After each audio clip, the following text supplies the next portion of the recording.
السلام علیکم ورحمۃ اللہ وبرکاتہ۔ دوستو، ذرا تصور کیجئے کہ آپ کے والد اپنی زندگی کے آخری وقت میں آپ کو ایک پرانا صندوق دیں اور یہ کہیں کہ بیٹا، میری آپ کو یہ وصیت ہے کہ اس صندوق کو میرے انتقال کے بعد ہی کھولنا، کیونکہ اس کے اندر وہ چیز ہے جو تمہاری پوری زندگی کو بدل سکتی ہے۔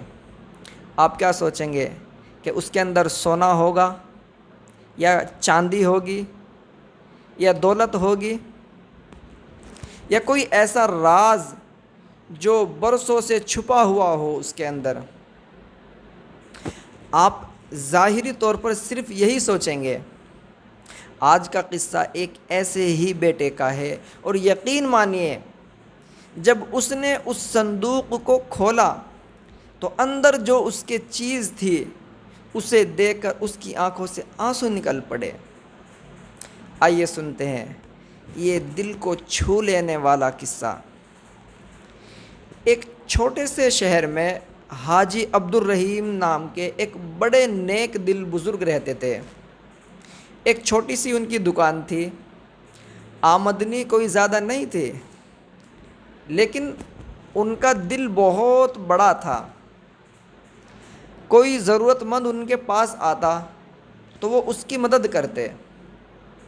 کسی کے پاس اگر پیسے نہیں ہوتے تو وہ اس کو ادھار دے دیتے تھے، اور اگر کوئی بھوکا ان کے پاس میں آتا تو وہ گھر کا کھانا اس کے ساتھ بانٹ لیتے تھے۔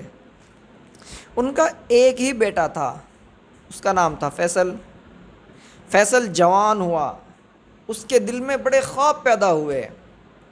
وہ اپنے والد سے کہتا، ابا، میں بہت بڑا کاروباری بنوں گا، بہت سارا پیسہ کماؤں گا۔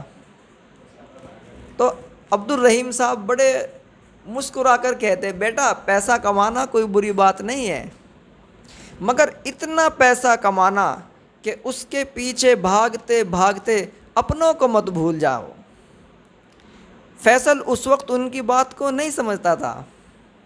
وقت گزرتا چلا گیا، فیصل کامیاب ہو گیا، اپنی زندگی کے وہ ایام طے کرنے لگا کہ اس کے پاس پیسہ ہی پیسہ ہو گیا، خوب دولت اس نے جمع کر لی۔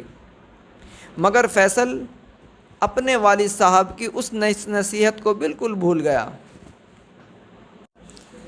انشاءاللہ آگے کا واقعہ آپ کو کچھ ہی دیر میں آپ کو سناؤں گا۔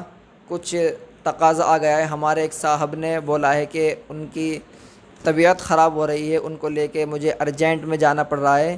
انشاءاللہ میں جلد ہی پھر حاضر ہوتا ہوں۔ السلام علیکم ورحمۃ اللہ وبرکاتہ۔